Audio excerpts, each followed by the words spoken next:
గోగులరెడ్డి గారికి, చంద్ర గారికి, చంద్రశేఖర్ గారికి, అనేక మంది ఆత్మీయ సోదరులందరికీ నా హృదయపూర్వక ధన్యవాదాలు చెప్తున్నా. సాకారం చేసుకోవడానికి ఇక్కడ ఉన్న మేమే కాకుండా వేదిక ముందున్నటువంటి అందరు కూడాను ఈ పని చేయాల్సిందే. మనం ఎన్నుకోవడం వల్లనే సాధ్యమైంది. కానీ ఎలక్షన్లు అయిపోయిన తర్వాత చూద్దామని చెప్పారు. కానీ నేను ఊరుకోకుండా ఒక ఇద్దరు ముగ్గురు ఫ్రెండ్స్ వెంటబడుతూ ఉంటే ఇంకా వాళ్ళు లేదు సార్ ఖచ్చితంగా ప్రయత్నం చేద్దామని చెప్పారు. ఆ ప్రయత్నం ముందు ఇంకొన్ని మాటలు మాట్లాడే ముందు అధికారంలో వాళ్ళందరూ సేఫ్ సైడ్ గా ఉంటారు.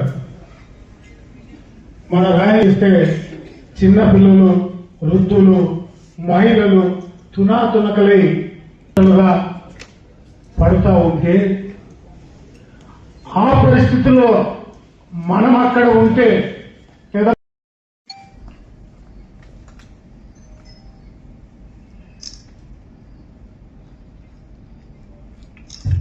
యుద్ధాలు ఆపాలి, యుద్ధాలు ఆపాలి, యుద్ధాలు.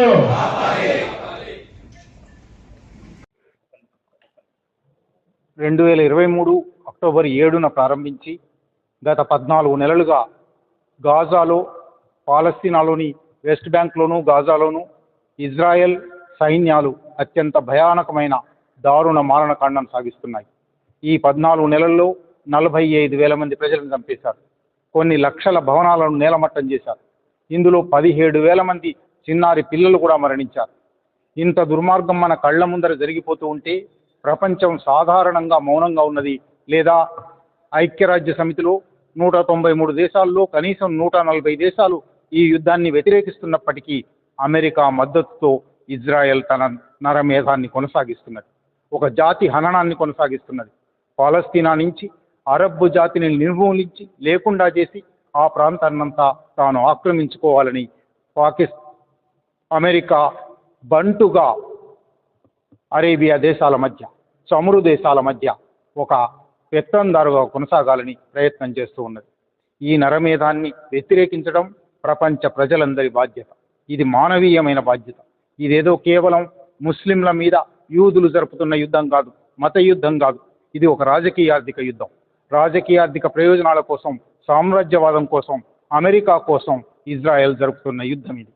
అది మాత్రమే కాకుండా ఒక జాతిని లేకుండా చేయాలని ఒక దుర్మార్గమైన ఉద్దేశం ప్రకారం జరుగుతున్న దాడి ఇది. అందువల్ల ఈ దాడిని మనిషి అయిన ప్రతి ఒక్కరూ, హృదయం ఉన్న ప్రతి ఒక్కరూ ఖండించవలసి ఉంది.